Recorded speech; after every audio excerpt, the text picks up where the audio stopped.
Well, I would probably put 10 movers on the downstage. You can turn them off. It's fine, Kim. Okay. So my name is Phil Grimpo. We're going to talk about best practices or video, sound, and lighting for streaming. How many of you have been to this session before? I mean, I've been doing something similar for quite a while. A lot of new people. You have. I recognize you. It's funny, I did this at Wally this summer, and there were like 3 people who came, and I was like, all right, I found the 3 nerds at Wally who wanted to learn about the technology side. This is my contact information. If you hit the QR code, it'll take you to a place where you can download my contact card and stuff like that. A few different websites. Instrumentmedia.com is my company website. Instrumentmedia.tv is where we do a lot of our streaming. And then churchnext.online, that's something that Leah, Abel, and Adam Countryman and I put together during COVID just to talk about technology when we're all kind of getting into streaming. Now, how many of you are streaming right now? Everybody's streaming. Should be, right?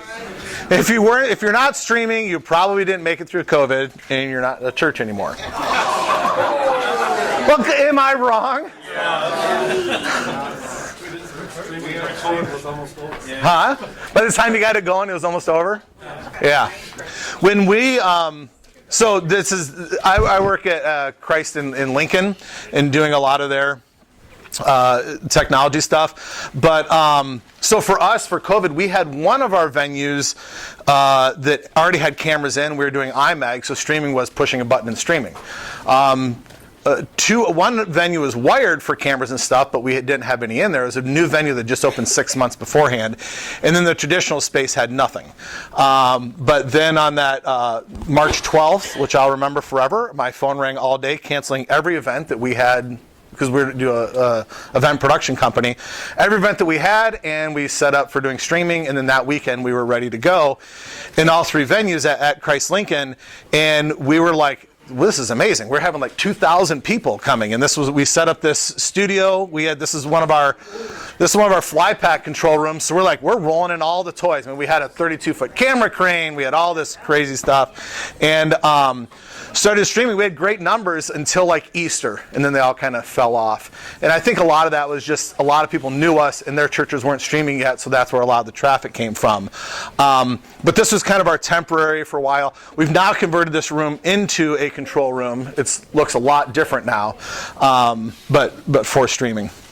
You don't need all that stuff to stream. That's more like I want to have fun while I'm doing it, so I'll bring in the fun toys.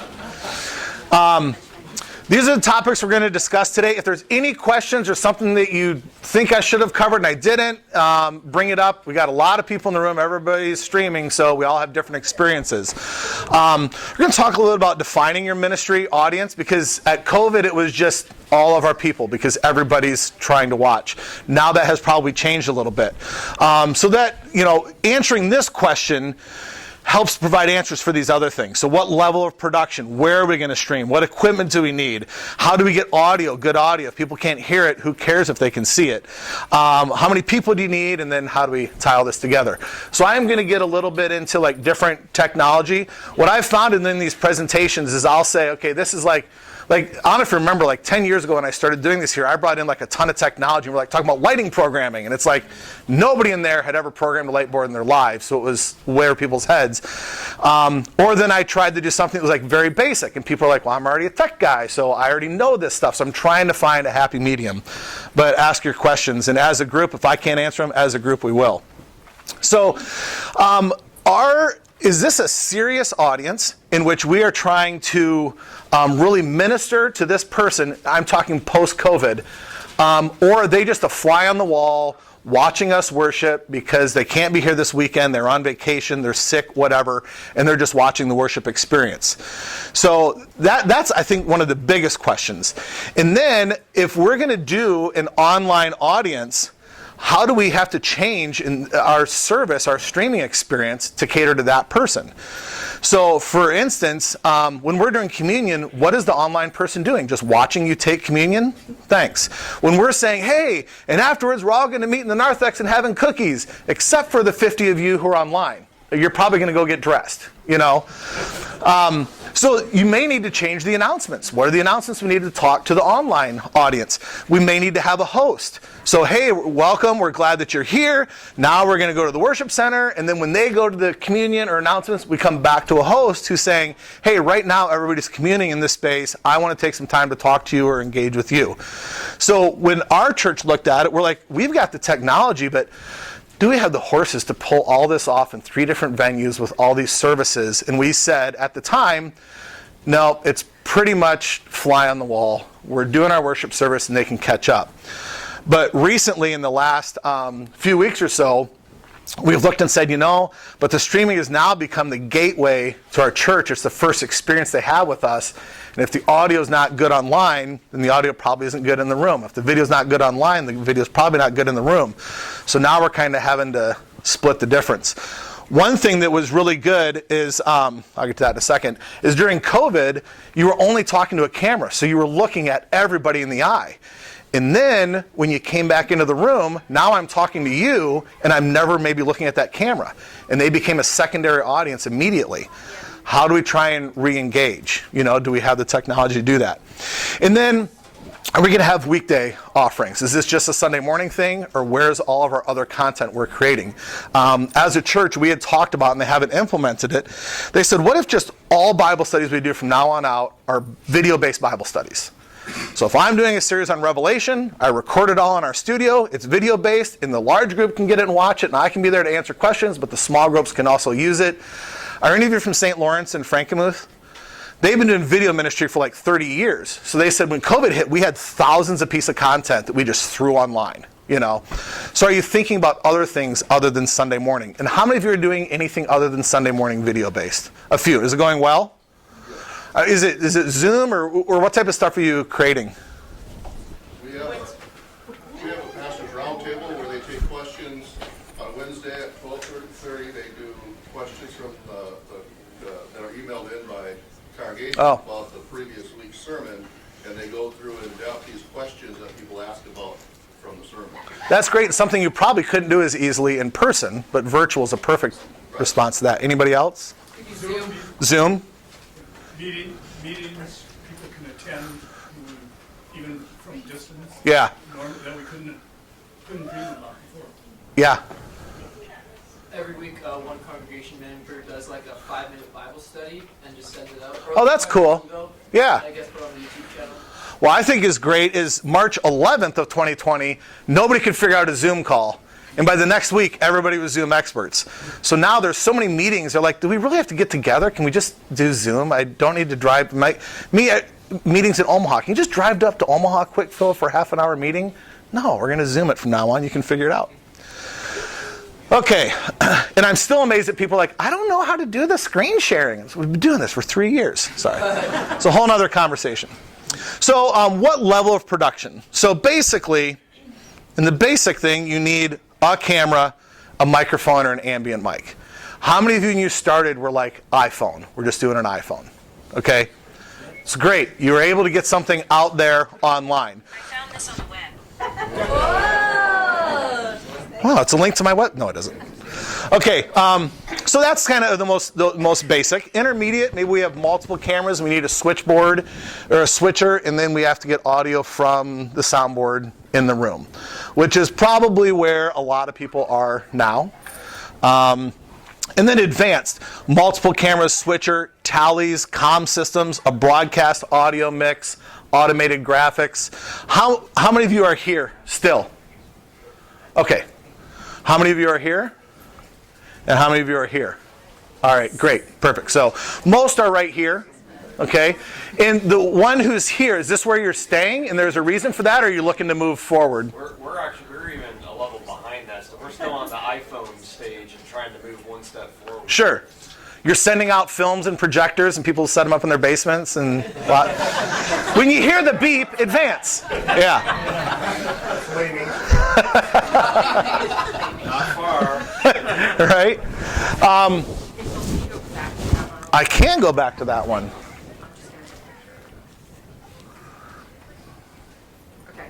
I'd say we started in one campus we were here, and the other two we got here pretty quick. This tally lights, I don't remember if I had this showing this later a lot, but later or not.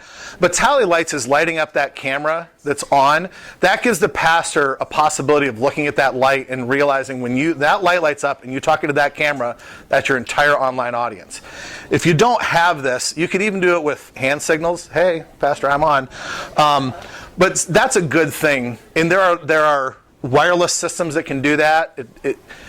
I would say up until a couple years ago, this was like you needed an engineer to figure this out. Now there's pretty easy systems to do it as long as your switcher will support it. Okay, so I always say this, we shouldn't be surprised by what goes right. We should be surprised by what goes wrong. And what that means is we've pretty much thought through everything with the technology. So when we're going to do, our services are very like kind of the same thing every week as far as how we produce them. But if there's anything that's going to be different, we talk about that. And that came from like the first year, and they were going to do confirmation, and they had the kneeler down this way, and then we get in, I'm like, all I have is shots of butts and backs of the confirmants. We need to change that. So if we're doing anything different, now we're looking at all those shots through the camera, and pastor says, hey, at this point, we're going to have someone use a microphone. What mic are they using? They're using microphone 3. Front of house guy knows. He tells the broadcast guy, microphone 3 is coming up. So we try and work all that stuff out beforehand. And there's 3 things here. Have you guys heard this, the known knowns?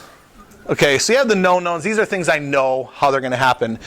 You have the known unknowns, which is we have a guest speaker. I don't know where he's going to stand. I don't know how to light him yet. I got to figure that out. And then the unknown unknowns are the ones that are going to kill you. That's the only thing that you should leave till Sunday morning. Everything else should be tested beforehand. When people call me on Sunday morning and say, hey, our switcher doesn't work, I said, did it work yesterday? We haven't turned it on since last Sunday. That's on you, man. There's not much I can do at 8 o'clock when your service starts, at 8:30. So all your videos.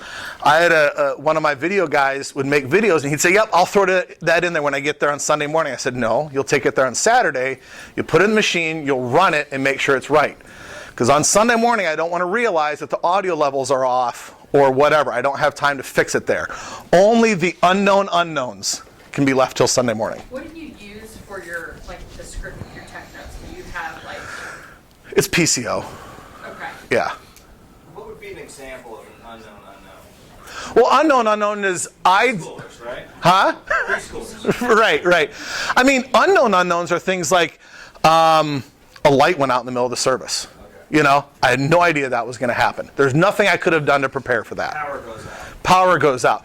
We had a service, this was early on in our old building, and it was going to be an Easter service, and it's going to start in the dark, and we hit this cord, all the lights are going to come up. And they threw the switch, and all the lights came up, and a leg of the 3-phase power blew out, and everything shut off, and we were done. So in the middle of the service, let's all go down to sanctuary, and all of a sudden 200 people just started blowing in the sanctuary service, and we had to get a fuse from the local hospital. I mean, we had turned on the lights before, but we never turned them all on at the same time. So now we know, try that. Okay? But at the time, now that's a kind of a known unknown for me. It was an unknown unknown. So what you want to try in any of these unknown unknowns, for me and how I work, these are what keep me up the night before. What could happen, and how could I be prepared to fix it?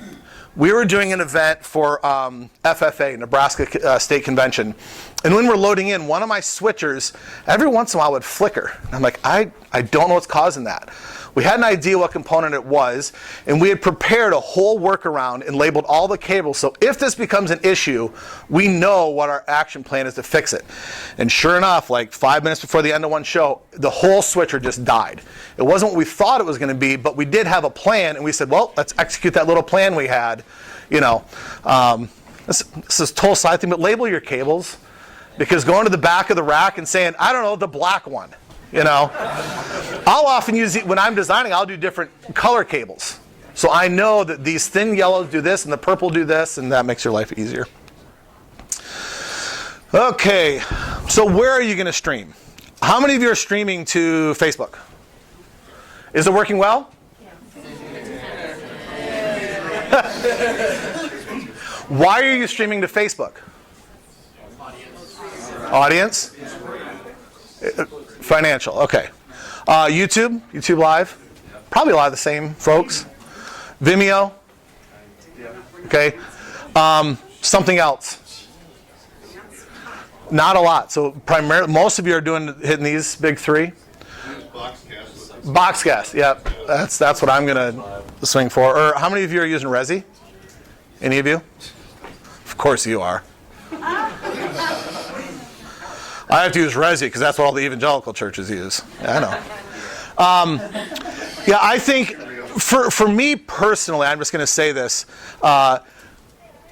Using Facebook and YouTube, Facebook especially to get audience, that's great. For me personally, I'm like, if it's a financial thing, let's try and find someone to give them money to get on a better platform. You know, like if it's a serious thing, let's put a little bit of money toward it. I'm not a huge fan of these two just because they can shut you down, you know. Rather do the Facebook blast and lead them to somewhere else where I have something more reliable. Vimeo, that's a bit old. I don't know how many are using Vimeo anymore. And Livestream bought them and they merged. And we used them at the beginning and then they crashed pretty quick into COVID pretty hard. And we moved to Boxcast. If you haven't checked out Boxcast, it has been phenomenal. Yeah. And they just dropped the price $3,000. I bought 2 of them last week. I'm like, because they have a new encoder coming, just so you know. So if you, yeah. So how much would Boxcast be? They have lots of different levels, but you guys who are using it in basic, is it 100, 125 bucks a month? Something, does that sound right? We're at 150, but we can do restream. Yeah. And we can do, we can do the reported. And yeah, and I think I have some shots of Boxcast up here later. The things I like about Boxcast is you can put all your scheduling in, and then the encoder sits there and is like, your next event is starting here, and it fires on, it fires off, it re-encodes the video, it's immediately available for replay. You just say send it to Vimeo or download it if I want to send it to long term. The reporting is there. It shows me all my bit rates and graphics. Then I can add pay-per-view. I can upload and do simulated live. You can do multiple streams at the same time. You know, if you pay more, like I think ours is 3 consecutive streams. So, but they've been just drop dead reliable. Is anybody using Boxcast chat? We have it, but I haven't used it. I mean, I have it on, but people don't really engage on it. What are your thoughts on it? Well, that's just it. I haven't. Oh. Don't know, but if we're going to drop Facebook, we want a place where we can chat with people because we have interactive worship with Bible study. Sure. People can ask questions. Right. And we get a lot of feedback, well, fair enough, on Facebook. Yeah. And then we bring those questions up and Right. answer. So, just wondered. how many of you are using Church Online? So not many. So Church Online is free. And you can take your Boxcast or whatever your video is, embed it into Church Online, and then it has all these great hosting tools and chats and things and scheduling and replays. And you can say, the host, here's a bunch of different, here's your welcome script, and here's your, we're going to do the offering now script. You can drop, copy and paste those things in. So Church Online is a great wrapper to put around your streaming. So take a look at that. Question on that. Yeah. If you're not using YouTube or Facebook, how do your people find you? Well, that's where you could either do posts on Facebook and then drive them to your website or something. So we have right on the website, streaming, hit here. Which service do you want? Yep. Right. And it's embedded. And then Boxcast also has for like Apple TV and Fire Stick and Roku, it has a channel. And then you just type in your church name and it'll pull up the channel with all your streams and stuff. And ours is embedded on our website where it's right there. Yep. It's playing right in your website. You just click on it to get the bigger screen. And you can put like, here's my stream, and then here's the last 5 that we did as well. Here's a chat box. You can go back and live stream and say, okay, here's bookmarks. So if they want to jump right to the sermon, you can click it and they'll jump right to the sermon. So there's some really cool tools in there. Yeah. Have you ever had any experience using any like those conference platforms where it's more like closed live stream? Like if you did Zoom conference. Yeah. Yeah, we have more on like the corporate side, and they're always, they're usually a lot of money. 90% of the features you don't use. I feel like you're always tripping over trying to get it to work right. I'm a keep it simple, stupid type of a guy, so I'd rather just throw in some little chat thing and embed the thing on my website and not have to deal with all the other stuff. That's my personal opinion. Yeah. We use the Boxcast also on our Academy chapels, and we do a private stream. Sure. So that only the people that get the links are able to watch it. It's not Yep. searchable. And you can password protect and stuff like that. That way we can protect children and it's a closed stream. Right. Yeah. Yeah, and we found it's not an either or, because we use a service called restream.io. Sure. And so Yep. we blast it out to multiple channels at once. In Boxcast does that too. You just say, I want to add my Facebook account and my YouTube account and other encoders or whatever, and it'll just restream and send it out to those other places as well. Yeah. Yeah. How are you going to archive your services? Boxcast charges you after so many months, depending on your plan. So that's why we just, at the end of every service, we say, go to the drop down, hit send to Vimeo, and then you can leave. And it will encode it, send it to Vimeo, and that's kind of our long-term archiving. And then how are you going to interact with your viewers? We talked a little bit about chat. You know, that's, unless you're doing Zoom, that's probably chat is going to be the way how you're going to do that. So, what equipment are you going to need? Here's a bunch of different types of things, kind of in like, not necessarily in order of importance, but down here a lot may not have that. I'm sorry if this is reflecting off and hitting you in the eyes. Right there, got it? Okay, so we're going to start with, we need some type of cameras. So here's like the smaller cameras, so the webcams and Mevos and stuff like this. Some of you probably started here. Is anybody still at this stage? So some of this worked really, okay. Worked really great, really easy to use, really cheap. Downside is maybe not very controllable, probably not great audio, limited capabilities. It's really meant for web conferences on your computer more than it is for streaming a service. But when COVID happened and you just set the webcam up in front of Pastor and the Chancellor and told him to go, it works fine. So the next step from there is going to be maybe some PTZ. How many are using PTZs robotics? Okay, most of you. So small profile, don't need to have a lot of operators. Reasonable cost, anywhere from a few $100s to $10,000. You have a big range in there. The disadvantages, sometimes they're not great in low light. It depends. I find the cheaper cameras aren't usually as good. They can get a little grainy. I will say this $10,000 camera is just a rock star. I mean, if you want to put $10,000 per camera in there. I use this best for static shots. So I'm going to do a shot of this, I'm going to take it, and then you're going to move that camera to a shot of this, I'm going to take it. But I'm not often going to say, follow the walking pastor, and then you're just trying to keep up with them the whole time on a joystick. And that really depends on what controller you're using. I will say, controlling this bird dog on their keyboard controller compared to controlling that with that guy is night and day. This one I can follow a moving person. On that one I can't, you know. So in the PTZ area, you really do, I think, get what you pay for. The next level is going to be ENG, or what we consider electronic news gathering cameras. These are basic camcorders. So you may have a small handy cam like this, and then you could get up to a bigger camera that has an interchangeable lens. These you put on a tripod. I am a fan of operators.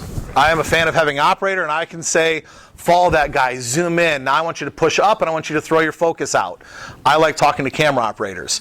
Some are going to have remote capabilities, so you can shade the colors, and you can adjust the irises remotely. And then often they record, so you can use them for other things. You buy it for the live stream on Sunday, but now we can take it somewhere else and record during the week. There's not a lot of disadvantages, but it's not quite as much control as broadcast cameras. A lot of them don't have remote controls. The automated settings, if you're using automatic settings, it may be a mixed bag because the camera is always trying to figure out different lighting and stuff like that, and you can't control it very much. Lens control may not be as good, so this one's going to be probably the worst as far as my zooms aren't great. My focus is should probably just do autofocus. This one's a little bit better, but the zoom is actually computers inside, or sorry, the focus telling it to turn the ring rather than mechanical, whereas this one is going to be more mechanical. So am I adjusting the focus? I'm having a gear turn a ring. I get a lot of control. And comms and tallies probably aren't built in. And then the last level here, which is anybody doing broadcast size cameras? Okay, so broadcast cameras, and I'm just going to tell you because when people say to me, I need a camera. Well, what camera do you need? Because the first ones we were talking about, the Mevos, you can buy for $50. That camera is, with the lens, is probably $300,000. But they do very different things. So when I get to the broadcast camera, I have the interchangeable lenses. I can use this to adjust all the colors so every camera matches perfectly. I can adjust my irises and my black levels. So iris is how bright it is. I say you probably don't need to go to broadcast level, and we aren't in our buildings either. But a camera like these two that have what we call a shader or a paint box, to have the director be able to control the irises and control the color is a really good place to be. And those cameras are this one 2,000 area, 3 to 4,000, 8,000. So that's what you're talking about. But then these cameras also have comms and tallies and return lines, so I can send video back and forth to the camera, and it's fiber optic, and I can run it, the control room's on the other side of the building, and I can do that. Really expensive, I shouldn't say they're maybe not volunteer friendly, because a volunteer is going to love running this, They're going to be like, I never knew that I could zoom into, Ariel's pores. That's amazing, I've used this camera on Ariel before, and we can, so you should know that. Or feet. Okay, weird, Brandon. All right. How many of you are using a switcher? Okay, most are using a switcher. So a switcher is how do we get all the computers and cameras into one spot, and then we get to make decisions. So here's just kind of like a typical layout. So you've got your regular camera, your PTZ camera and controller, your ProPresenter laptop, maybe going into a scaler, all going into the switcher. We're going out to our encoder, and that's going out to the internet. Another thing that I don't have on this one is an aux output. So an aux output in the switcher is another out. And what I'll often do is say, well, ProPresenter's coming in, that goes out the aux bus to my screens in the room, and then what I'm switching is just going to what we call program, or whatever's being recorded or streamed. So probably going to need some type of switcher. Small switchers. How many of you are using small, this type? Okay. Inexpensive. Oh my gosh. She always wants to step in, right? So these are the little Blackmagic switchers. I have loved Roland switchers. They have from really cheap to more expensive. I don't think any of them are out of the range, but really flexible. Data video, it's really funny. Data video 5 years ago was never anything I'd really considered. And 2 days before COVID happened, they met with me in Lincoln. And it was a guy who was from Roland, and we tried to sell data video, and no, we got another guy in town, we're not doing it. He came in and said, yeah, Phil, I'll sign you up. And we sold so much data video during COVID, because by March 13th, we're like, here's a $5,000 package with 2 or 3 cameras and a switcher. And it's like, hey, we can get people at least going. So data video is an inexpensive starting point, and their cameras are actually manufactured by Sony. So you have some Sony bits inside. The disadvantages, you may have limited inputs, you may have limited effects, you may not be able to do keying for your text over the top of your screen, so you may have some limitations. How many of you are using Blackmagic ATEM? Okay, Blackmagic, greatest bang for your buck. When it works, it is awesome. But I've had people call me, hey Phil, our switcher started on fire last week. Do you have a backup? Yeah. So Blackmagic does great stuff, but the reliability, to which we say, well then buy 2, so you have a spare ready to go. Some people say it's been great, worked for years. Other people say they just get a bunch of lemons. How many of you are in this stage of switcher, a mid-format, Ross, or a bigger roll? Okay, a few. And what are you guys using? We're using the Blackmagic 4K production. Okay, 4K Blackmagic. Yeah. Who else had someone around here? Ross. Black, Carbonite Black. Yep. And you're on Carbonite Black. Yep. So these have a lot more flexibility, more inputs and outputs, more aux buses. You can probably do some picture-in-picture, maybe have some movement of picture-in-picture. You can do keying and stuff like that. Just so you know, price range, $5,000, $10,000, $8,000. This one, the switcher itself, is pretty cheap. It's the console, the controller, that's $5,000, $10,000. The disadvantages, they maybe don't have things like macros, and they may probably only have one mixing bus instead of a lot of mixing buses. And I'll talk about that in the next slide. So then the next size, large format switchers. This is the one we were using for church when COVID, like I said. That's the one we started on, and then we went back to the carbonite later. The advantage of these bigger switchers is on this one, like this one has 8 mix engines. So I have 8 switchers built into one, and I can re-enter them in one to the next. So when we do a picture-in-picture, this picture is the output of another mix engine that I'm mixing inside.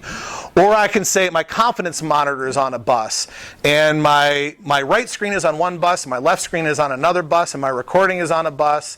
So something like, I use this for the National Youth Gathering, and I was driving 24 sources and 8 different screens off of one box.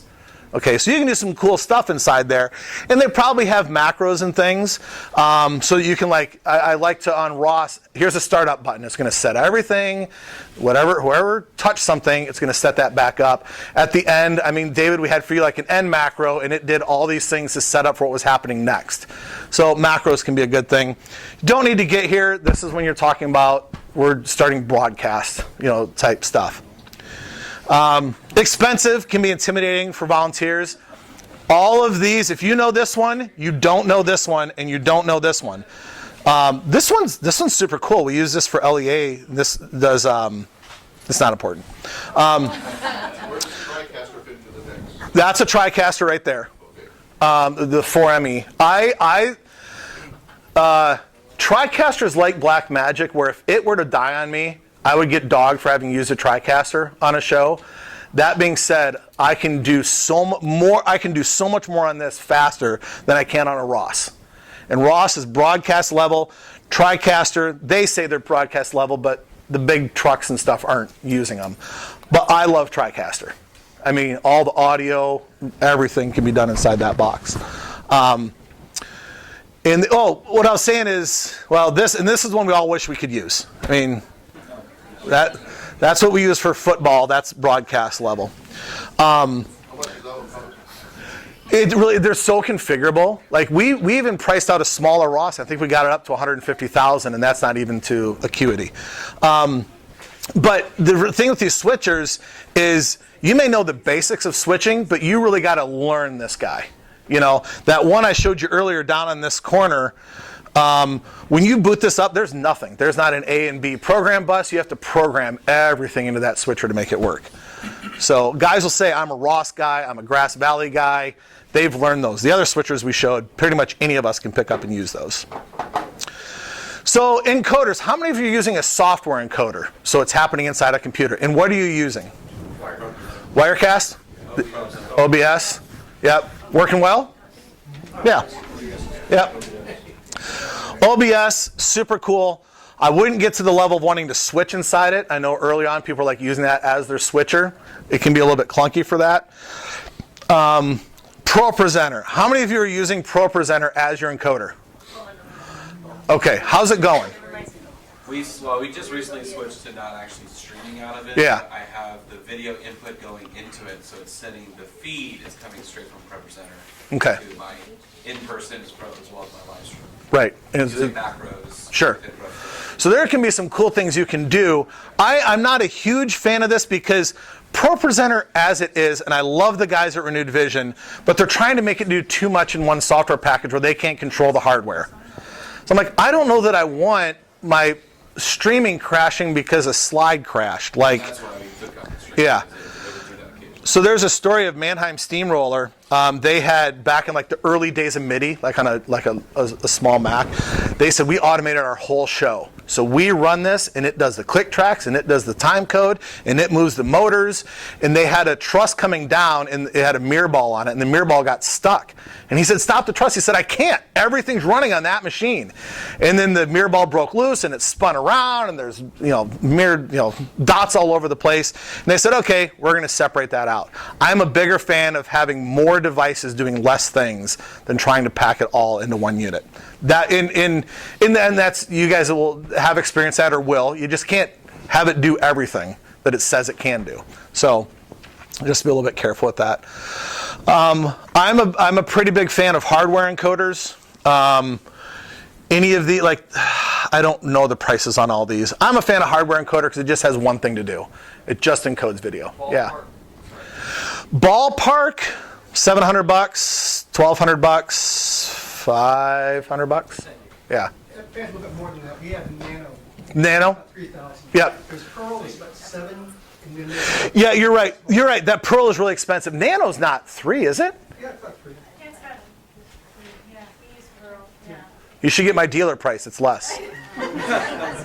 Yeah. So those are just like stopping and starting your stream feed and Yeah. everything, and that's Yep. And the Pearls are really good. I mean, anything with Epiphan is pretty good, although they've been a little bit rocky on the Nano. They had some issues with the 1080i not working right, and there's been a few issues.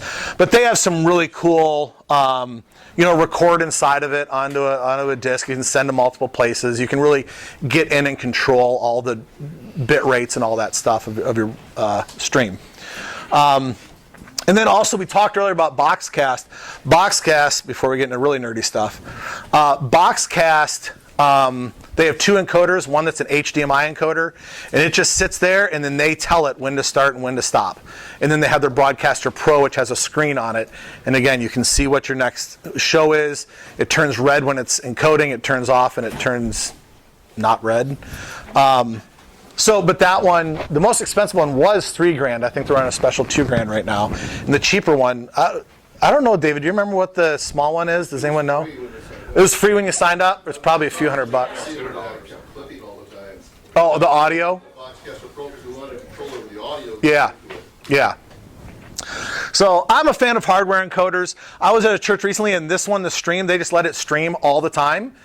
And it's just spitting out data, but nothing's there receiving it yet, and the schedule is what receives it. So that's what we're using right now in our venues. When we come in, we hit stream, we go to Boxcast, do a test, make sure it's working, and then it kicks on and off at the right time through Boxcast. This one's great because you could do Wi-Fi, or they even have cellular nodes on it. So if you're doing something, hey, we're doing the service outside, what are we going to do? Well, that guy's got cellular on it. Is that the Terradex? Yeah, yeah. Any of you doing any type of, yeah? Just on encoders, you have experience with the Asia stuff? Yeah, Aja's great. Yeah, it's really, they call it AJA, which I can't do. My Yeah. daughter's named Asia. Oh, really? Yeah, I call it Aja, but they'll say at their booth, AJA. I'm not doing 3 syllables for. No, their stuff's good. They are, I'll say that them and Blackmagic create very similar stuff. But Blackmagic, you're the cheap guy, and Aja, you're like, okay, you're broadcast now. And they're really similar priced. But if I'm doing a show and an Aja thing breaks, like, well, you had the best piece on there. If Blackmagic breaks, they're like, why didn't you bring good gear? So it's a branding thing. But are any of you looking at scopes or know what any of this stuff means? All right. So I'm going to explain this a little bit. Back in the day, we used to do what was called striping tapes, and we'd put a bunch of bars on the beginning before we shot video. And then when you took that tape in, you put the bars and use the processor to make sure they all looked good on this scope. So in this scope right here, we have magenta, and there's magenta. So you'd see a dot, and you'd adjust the proc amp to get that dot to be in the magenta spot. Because you may use that tape, and then later when you have to edit, you have to put the tape in again, and you want to make sure the colors are going to match up. Okay? We don't use tape anymore. It's not nearly as important. Most of you have probably seen this because you were in Premiere Pro, and you're like, that looks cool, but you have no idea how to read it. Now we use these for calibrating equipment, so calibrating monitors, so that what I'm seeing on the monitor is actually what's happening in the room. I can adjust the colors all I want, but if that's not what's happening in the room, or that's not what's broadcasting out because my monitor's messed up, what difference does it make? This is called a vectorscope, and you can get software versions or hardware versions. And basically, this is your colors. So red, magenta, yellow, cyan, green, and blue. Okay, and then this is your black right in the middle. So you're trying to say what are all the colors, and are they all within the right spec? And when we do what's called chipping cameras, we put every camera, we use bars, and then we also put a post. Stupid. It's a $2,000 poster. And we shoot all the cameras on that poster, and it has color calibrated colors. And then we go into the proc amp and we make sure that all of them are chipped and look exactly the same. Most cameras you can't do this, but when we get to those ones where I said I had the paint box, we can get into some of this and make them all look the same. This one right here is a waveform. If you're not using waveforms, you've probably seen these on cameras. A lot of them have it. This is our luminance. So this is black down at the bottom, and then this is white up at the top. In the old days of tube TVs, if you got over 100, the TV would start to buzz. Nowadays, on some things, a little bit older equipment, you get much over 100 and it'll shut off. Like the projector's flickering because it can't handle the white levels. But we're using this to say, okay, let's make sure that pastor's, robe is not over 100, and let's say all of our cameras, they're all at about the same, so now we know that as far as brightness, they're all the same. You have an engineer in broadcast who's doing what's called shading, and he's just adjusting irises all the time. And if he could either do it by eye, or more likely, I could shade a whole show just by looking at this. And how many of you are doing shading? Do any of you? I know David has it. Okay. So shading is super helpful for when, hey, that shot's black, or dark. Well, camera operator, reach up and try and adjust the iris. You have to go through a menu. If you can get to where you can do, the director or engineer can adjust it, it's going to make your stuff look best practices, right? So here's a typical, that's what that vector scope's going to look like, and that's good. Here's a waveform where everything is blown out. All that stuff is way too bright. That's probably a little bit underexposed. So it says, talk about lighting here. How many of you have lighting control? Like where you have a light board? Okay. So it seemed like most of you probably have, we turn on the lights, it's a static set of lights, and that's what we run with. When we're looking at lighting for broadcast, we have two basic things: a downstage, which is what's in front of the pastor, and an upstage, which is what's behind. A few things we're looking for is, are we evenly lit? Whoops. Are we evenly lit? That's the $2,000 poster. And they expire. So then you have to buy one every couple of years, because those colors probably aren't the same anymore. It's such a racket. But anyway, is our color from right to left on the stage the same? So when he walks here, he gets super bright, and all the cameras have to adjust. And then when he walks over here, now it's super dark, and all the cameras go up again. And you can kind of see this waving of the cameras trying to adjust the irises. So I want to get that as flatly lit as possible across the whole stage. One way I've seen before is some folks just took a long piece of paper, went all the way across the stage, shot it with a wide camera, looked at it on this scope, because this is left to right, and saw where the dips were, and then they adjust their lights to get it as flat as possible. So if you can get that light flat all the way across, right to left and front to back, then it's going to be much easier to get a good looking picture. You can also just walk the stage and look at your hand and see where it gets darker or brighter and say, I'm kind of dark right here. I need to brighten it up a little bit. Okay? The next thing is upstage light. That's the light behind. So when you watch any television, they have that glow around their shoulders and their heads. That's from the upstage light, and that provides separation from the backdrop. So if you have a white church, white walls, and you have a white stole, and all of a sudden pastor's blending into it, or even worse, worship leaders want to wear black, and we have a black backdrop, and now they're a floating head, or even worse, we had one literally, he wasn't Irish, but German white and very black pastor. And they'd want to do video shoots together. I'm like, I don't know how to light you guys. Well, the backlight helps because now I can get that definition around their shoulders, okay? So I'm going to want to have that backlight or that hair light for broadcast. The next thing is color temperature. So the camera needs to know what the color temperature is in the room so it knows how to balance out the white levels. So if you have we have some incandescent lights and we added some new LEDs, those two don't mix. So if you know what, you can use a photometer, but if you know what Kelvin is, that's the temperature of lights. When you buy light bulbs, you buy 2800 or 32 or 56 or whatever. In lighting, we also want to have everything have the same Kelvin. I find around 4400 is like a really good spot. But then when I get that lighting flat, now if I want to warm it or something, I could go in my colors and I can make some changes on the cameras if I want to make it a little bit warmer. Or I can go into the white balance and I can tweak that on the cameras and make it look warmer or cooler. But try and get that light as flat as possible. Phil, I got a question. Yeah. So our pastor in our contemporary service likes us to bring up the house lights when he preaches so he can see people. How do you adjust the lighting on your live stream from when you're going to like stage lighting Right. to now house lights? What kind of cameras are you using? The PTZs. Okay. So they probably have a way you could create a preset so you could dial in the when he's just preaching and then have another one and adjust the preset. You know, how I do it is I can shade. So I create presets or we just bring them all down. Because when our band is playing, we're darker, and when the pastor comes out, it's brighter, and we just kind of know where those levels are. Otherwise, I mean, it could be that you have auto, and the camera can figure it out on its own.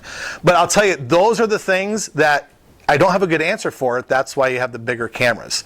So it's tough to do. That's kind of a limitation of the gear that you have. That being said, there may be some trade-offs in the way that we think about church when we're broadcasting. And that comes back to that first question of why are we broadcasting and who's our audience. So I talk about the difference of, is this my audience and other people are watching us do church, or are we producing church for them and this is a studio audience? So if you go to Schuler's church or something, he's been around for a long time, but you go to the mega churches that are doing really serious broadcasting. There's camera cranes flying around, there's videographers up on the stage getting the band. They're producing a top-notch experience for the streaming people, and we are studio audience members. And it's okay if a camera goes right in between where I am, because I know that that's really who we're trying to reach. So there may be some trade-offs. You know, I know a church where, we really want to get that shot. Well, to get that shot, we got to put a camera right there. No, Betty sits behind that camera. She's not going to want to look at that camera. Yeah. So, we have to talk to Betty. Then I guess we can't do that. There's physics involved, and I can't break the laws of physics. So those are kind of some conversations you have to say. If we want this to look good, it's either going to be money or we're going to have to light it flat. And pastor, you're not going to be able to see people. Our pastor has just learned they need those lights for the video, and I'm not going to be able to see the congregation. That's a trade-off I have to get over. You know, who's that one like? Ugh, seems horrible. Yeah. Do you know of a rule for like a formula for the number of par cans you need to wash a stage? So, like, if you have a 50-foot stage, estimating how many you need? No, there are. If you get into data on any fixture, it's going to say how bright it's going to be at any distance. I don't have a good formula for that. The problem is in the lighting industry, this one's lumens, and this one's lux, and this one's foot candles, and they all manipulate the numbers to make it look like they're brighter than everybody else. I can say that at about 40 foot candles for HD, that's all I need. You used to, in standard def, you need like 80 or 100. But now in HD, I can get by with about 40. So if you have a light meter, you know, you can start working on that. But I can't tell you without looking at the photometrics to say this many lights. I know that right now we light our entire stage with 4 Chauvet Rogue 3Xs. 4 moving lights, lights the whole stage flat. You know, and people say, I mean, that fixture's $3,000 or $4,000 per fixture, but I can move them, I can color change them. I only needed 4 of them. They take very little power, so that's been great for us. Yeah. How big is your stage? How long? 40 foot wide and about 24 deep. Okay. Yep. We already talked about this a little bit. This is a poster that I'd heard about it, I had one, and when we bought our new camera, he's like, okay, so you have your DC Labs poster?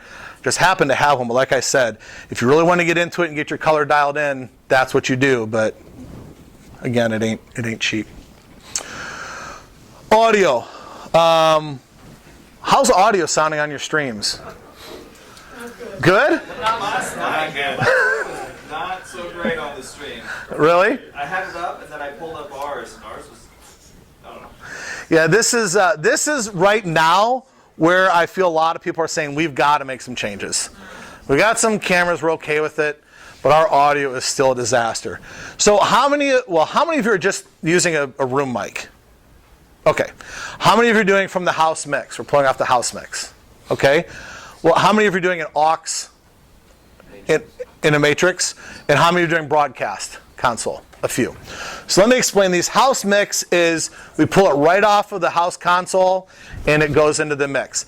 That's great, except the drummer, he's got a lot of acoustic energy and we're probably putting very little into the house. That means the broadcast is really low on drums or any acoustic instrument, or we're mixing vocals, and to get them to blend in the room, we're running them hot, and then when we get into the mix, they sound like garbage.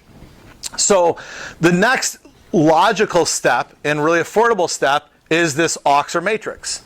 The other thing with the house mix is, and I'll talk about this in a future slide, is you may have your amplifiers in your room cranked way up, and you only need this much of a mains in the room to be loud enough for Betty, But broadcast is saying it's so quiet, I cannot get enough. So then you fix that with the matrix.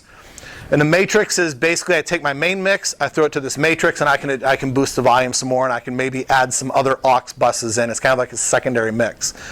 The aux is great because now I can take my channels, and like in video, I can adjust every channel individually and remix for the broadcast.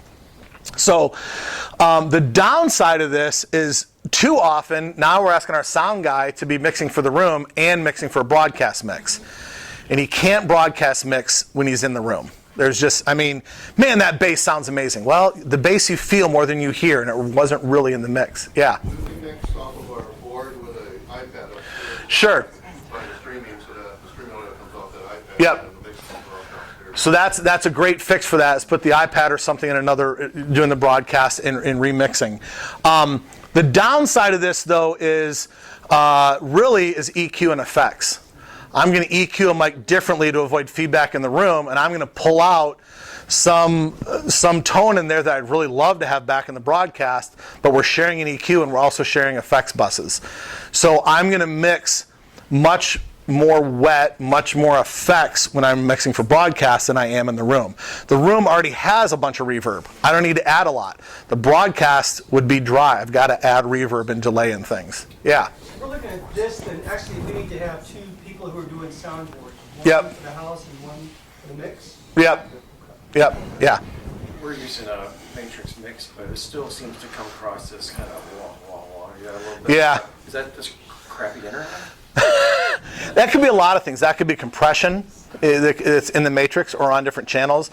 It's probably not the encoder. They don't really try and fix. Well, it depends on where you're going. Well, just going through Wirecast as Yeah. an encoder.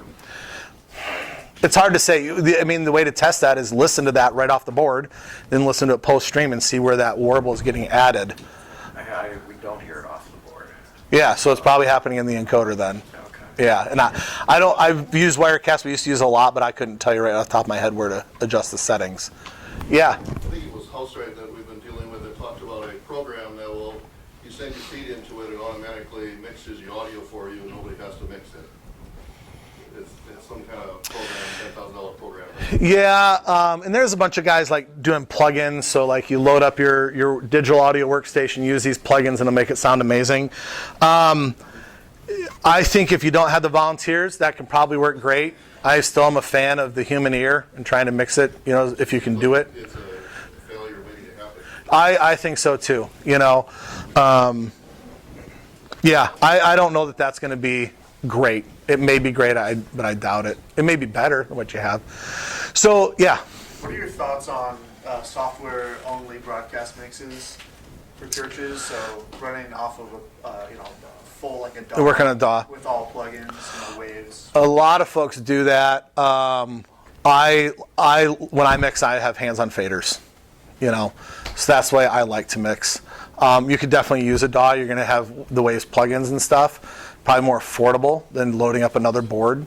But it's just in the way I like to mix, I like a tactical surface. Now, you could also add a tactile surface to a DAW as well.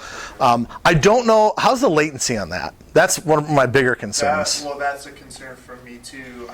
We have a CL3, we'll run Reaper. It seems like it's pretty good. but getting it to line up with broadcast, Yeah. I could see there being some issues. Yeah. I know there's some boards you can run like a Waves card on. Sure. So you have your Waves plugins anyways, so. Yeah, so if it's because you want Waves, doing a Waves SoundGrid server or something and a Waves card is going to be better. In Waves, like Reaper will be fast enough until you start adding a bunch of processing on, then it's going to slow down. Then what you may need to do is delay your video, and you can buy video delay boxes and delay your video till you get it matched up with your audio again. Yeah, I think I've seen more people using the M1 and M2s, the chips, that they help with the latency when you're running Waves. Sure, it's fast, yeah. I mean, it depends what plugins you run. Yeah. Obviously. Yeah. So me, two issues. One is I like a surface, and secondly is latency, getting it all to line back up again. Yeah. So then the way that the real world does it is broadcast console. With digital, this is way easier than it used to be. You just have to buy split snakes and run big looms of cables all over the place. Now it's probably a matter of buying another console and a Cat5 cable to connect them. This is where I really love Allen and Heath. If you want to tour, Yamaha, Digico all day long. If you want House of Worship, Allen and Heath has really hit that market really well. I just have to comment though, my last church we had a T112, and we had to buy a whole other mixing rack for it. And then of course finding one of those M-Ace cards is nearly impossible. Okay, let me say the Digico, Avantis, and SQ line of Allen and Heath are great.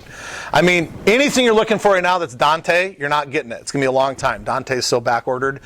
But in a lot of rooms, we run like an Avantis or a D-Live at front of house, and then we put something smaller like an SQ. It all talks the same language. We can move the channels around wherever we want, but it's not nearly as big of a footprint. Now here's an interesting question. Between broadcast and front of house, where do you put your best mix guy? Broadcast. Front of house is very forgiving. Broadcast is not forgiving at all. And we want to say, well, here's a volunteer and he's not quite good enough. Could we put him on broadcast? Oh, so you want the bad guy going to like the audience out there that can hear everything and it's our permanent archive? I'd rather put the best guy there.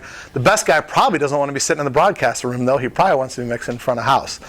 So that's the rub we've had. But good broadcast guys, I mean, are amazing. Now, there's got to be communication, though. Like when we do the National Youth Gathering, front of house is always talking to broadcast. Front of house can see the stage and see what's going on. Broadcast guy can't. He only gets what I'm giving him as a director or can see in the multi-view. So they're always talking. He's coming up on the stage. He's going to be on this microphone. Okay, great, got it. The way we do it is I've got a little, if I'm running broadcast, I've got a little multi-view of the cameras so I can see kind of what's going on.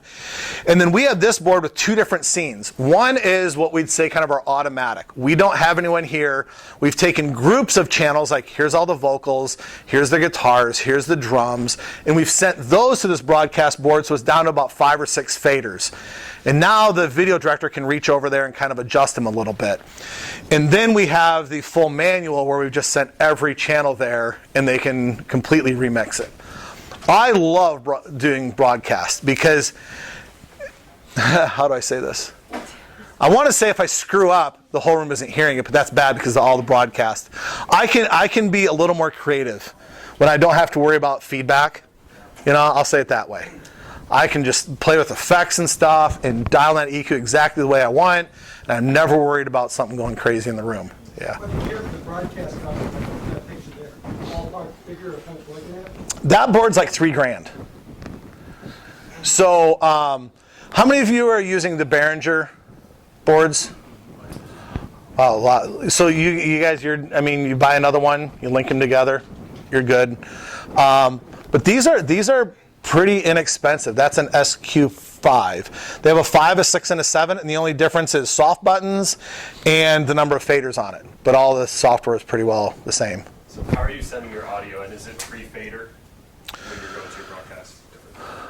We're sending it as direct outs pre-fader. But the gain is obviously set in the house. Yeah. Then I have a digital gain that I can use here. Yep. Okay, so we're using that same board. Uh-huh. We're putting both house mix and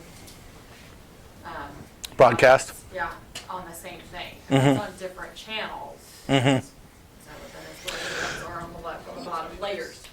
Oh, okay, so you're just double patching everything. Okay. And then have it. We just got it set up so it's like on a separate channel that then they can go in. Different layer. Yeah. Yeah. And adjust on that. So double patching, I hadn't really thought about that. Double patching, so what she's saying is that guitarist is coming in, he's plugged into slot 15 on the Snake, but on the board I put him on number 1, and I also put him down on 24. So now they each have their own EQs. They probably have they share a gain, because the gain's taking place in the Snake box, but now they can have their same EQs, or different EQs, they can have different effects. That's a great idea to do. And then you just the broadcast. Yeah. Then the broadcast guy could use an iPad and just mix on layers C and D, and house on A and B. You can do an iPad with that. Yeah. Yep. You can do 2 different iPads with this. One is the musician's mix, and it allows them to control different auxes. So if you don't have their M1 stage boxes, they can adjust their own mixes. And then the other one is full control of the console. Yep. So that limits your channels, though. You can't. That is true. So if it's a 48-channel board, now you're doing 2 24 boards instead of a 48-channel board. So we have this one in our traditional service. And we looked at that and we were like, why didn't we have that just for our contemporary service? Because we did the overkill board for our contemporary. Yeah. Where this would have done everything that we needed. Probably. And if people say, well, we don't really need a 24-channel board, we're only using 20 channels. Okay. Get the channels, you're going to have to bring in stuff stereo, and what do you do when someone brings a laptop? Well, then we just unplug this one in, and then you get a big mess. Part of our overkill with a soundboard is that sometimes we'll bring in a concert or something where other performers plug in. Right. We need those extra channels maybe once or twice a year. Sure. But not every Sunday. Yeah. I just love that audio is now down to Cat 5 cables and stuff. So much easier than pulling all that wire. But it depends. We've been in situations also where it's like we're running through a network and you got VLANs that you got to do, and so it can get a little bit buggy, but it's getting better all the time. Brandon. If you're doing things like aux bucks, just mixing or double patching, it's probably really board specific, but how are you monitoring that? Well, you would do separate outputs too. So if you were double patching, you'd have to create like a submix bus that those are going to, rather than going to the main bus. Yeah. For me personally, $3,000 is not a lot of money to just put another one in. So what you're doing is great, but you could also, for not very much money, add a whole separate board. Now we will often, it depends. The limits on some of these boards is also how many card slots you have. So often we will use Dante as our transport between front of house and broadcast, rather than using Giga Ace, because we're using our Giga Ace ports for our stage boxes and the personal mixers and stuff like that. Yeah, David. Well, what's really cool about having a good board in the stream is that since you're getting everything, post-production, you can run it into a Mac, and then you can mix it post-production. If you want, like if you've got a special service with full orchestra choir, right? Post-production, you go in and remix that. Can I ask I have a quick question. How many of you, when COVID happened, how many of you just went, we're going to do the service A to Z, we're going to record it, stream it out? How many did that? How many of you did, this is an opportunity for us to do cool stuff? We're going to bring in awesome cameras. We're going to post-produce. Every graphic's going to be perfect. The audio, we're going to mix it down. Did any of you do that? Okay. So for those of you who did that, what happened then when all of a sudden you had to go live and be in the room and stream? Our quality went down. Quality took a dive. Volunteers burned out too. Yeah. So what we made a conscious decision is we first were doing every week, and then we said we're going to do one live, and then we're going to hang around and record next week. So we're just going to do every other week, a live and a record. But I said we're not going to do anything that we can't replicate when we have to go live. So then it was live. Because I know churches where the pastor would say, like on Wednesday, I want to go and re-record that part of my sermon. No, you don't get to do that, Or redo a mix down, and then the church says, it sounded amazing, and every graphic was right on, and now it's horrible. Yeah, because we way overdid it when we were doing production. There's no way we can duplicate that now. So that's in the past, but I was just curious how many got stuck with creating something so good, and then they couldn't duplicate it. So this is one thing, so we've really talked through all these, but this is what I was talking about with that meter. So you may have on your board that you only need to go this loud, and that's loud enough for Betty in the house. But broadcast, we always want to be dipping into the yellow. So that may be blowing out the room. So that's where we may have some problems. Or you have to do change your gain structure, turn your amps down so we can run the board louder so broadcast can get a good signal. As doing broadcast, I am always looking at this. That is always on the corner of my eye. It doesn't matter what my headphones say. That's what I'm looking at. That's what broadcast needs, is consistently dipping into the yellow. Talked about a matrix and the advantages and disadvantages. And then the broadcast split, which we've also talked about. So production team. Most basic, you're going to have some type of a director. You're going to have someone doing playback, which you probably already have. You may need someone doing audio, and then you're probably going to need some type of camera operators. This would be like a step. I mean, you could do it with less, but this is what I'd say is kind of the minimum to be able to get a good quality. So ideal is a director, a technical director, and a producer. Does anybody know the difference between this guy and this guy? So oftentimes you are doing directing and TDing. Director is the guy calling the shots. TD is the guy pushing the buttons. So if you're a TD, you're just doing what the director tells you, and he's talking to the camera guys, and he's telling you where to go, and you have a great relationship with the TD and the director. They can read each other back and forth. If this is not good, this is a very frustrating thing. For the director to be like, I was calling stuff, and the TD was messing up all night. I'd say probably 100% of us we're doing this as the same job, right? You're calling it, and you're pushing the buttons. This is what I do too, all the time. I've only done once where I've been a director and had another TD. Because I know the feel and the pacing that I want. I don't want to have someone else do that for me. The producer, this is the person who is reading the room, talking about the next thing that's coming up, and the lights are coming up, and there's going to be a guitar solo happening, and they're giving everybody the heads up. So in a big event, let's just take the National Youth Gathering, we have a front of house producer, and then I also have another producer with me who's always a page ahead in the script, telling me in my ear what's going to happen next. Okay? You can't read a script and look at all the shots and push the buttons and monitor the audio. You just can't do it. It's too much. Okay? So oftentimes this producer is my pro presenter person. They're the one who's seeing all the lyrics. They're the one who's following the PCO script. They're the ones who see when the next slides are coming up. So they say, slide coming up in just a minute. Okay, video's about to play, and they're telling me what's going to happen next. So that's a double up there. Camera operators, whether they're remote or live, you're going to need some camera ops. Audio, broadcast audio. And then engineer streaming utility. This is, if you're really going to say this is important, who's the guy who's just there to fix stuff? Too often, it's the worship director who can't fix anything during the service because they're up there singing or playing. It's the front of house guy. What's he supposed to do? Walk away to fix a video problem? So who's the person you have who's just an all-around gearhead that you can say something just happened, go fix it?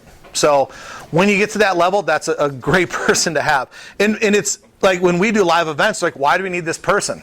They just sat there the whole time. As long as they're sitting there playing on their computer, that means everything's going well. But when all hell breaks loose, I need those guys to go do their thing. Okay? We always have an engineer on because of that. An engineer cannot run any equipment. Because if he's on pro presenter, right. he can't fix anything. Right, exactly. And if I'm director and I'm running all morning fixing things, my head is not in the game when I have to sit down and direct. Yep. So this is how many. So how deep are we going with positions? I say we go 2 to 3 deep on most positions. 2 I would love. 3 is because we want to avoid burnout. So that means if I'm a director, I'm on every other week or every third week. Much more than that, I really can't learn my craft very well. If I'm only directing once a month or once every 5 weeks, every time I come in, the whole system's different. I'm like, oh man, I gotta dust off my skills here and direct. So I want people to be able to do it quite often. The audio person, that's a little bit less. I'm a fan of front of house. That's a contracted person. They're there every week. They're there at every rehearsal. Broadcast, maybe just go one or two deep. So we don't want to burn them out, but we also want to set them up for success. And success is they have to know their equipment. They need to be on it often enough. You would hate it if you're like, lead singer only gets to practice on Sunday mornings, you know? They'd be horrible. Well, these guys don't have studios in their basement so they can practice during the week. Yeah. So